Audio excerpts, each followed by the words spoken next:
So I just, with in light of recent events and conversations happening around the country around police reform, I think one of the things that has struck me, and I just want to say it, is that one of the things I've seen organizations who are pushing for police reform are advocating for is actually removing contract provisions that enable officers to use the grievance process to have an outside arbitrator reverse disciplinary action and reinstate them to their position. And so it was just it's been an interesting recent turn of events that I've been following. And I wanted to say that today. I think,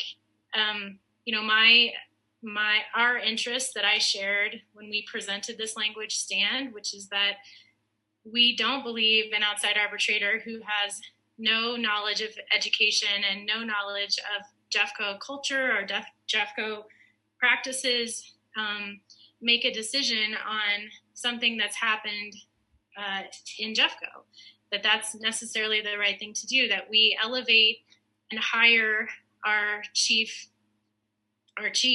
So in this case, we recommended the deputy superintendent because of their knowledge and understanding and neutrality and their ability to see all sides and make the decision that's the best for the district and for students and for staff moving forward.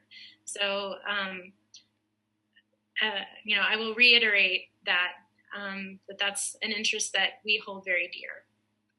Well, I will just quote an unnamed member of your team who said, well, if you never win those level 3s, maybe you have an argument. Yes, we never win level 3s, and yes, we have an argument. And I would further stipulate, Ariane, and I knew you were going to bring up this issue with the police and their arbitration. I knew it was coming. I think it's a very different situation.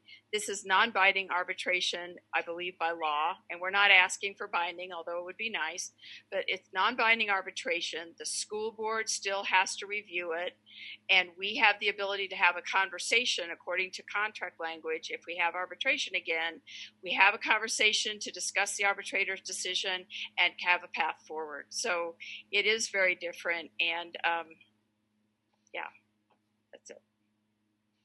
So again, I ask, what's the next step for Article 19?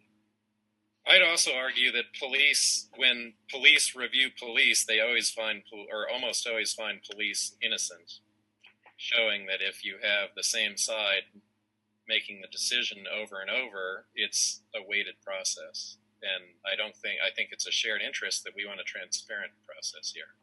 And I think the current process, which contradicts, like Lisa said, 40 years of tradition in our district and 240 years in our country, is to have a transparent process where it's not perceived as siding with one side of the argument over the other. Well, this has gotten very interesting in the last 5 minutes or so, and let's try to extricate ourselves a little bit before we go too much deeper. Thanks, Lisa.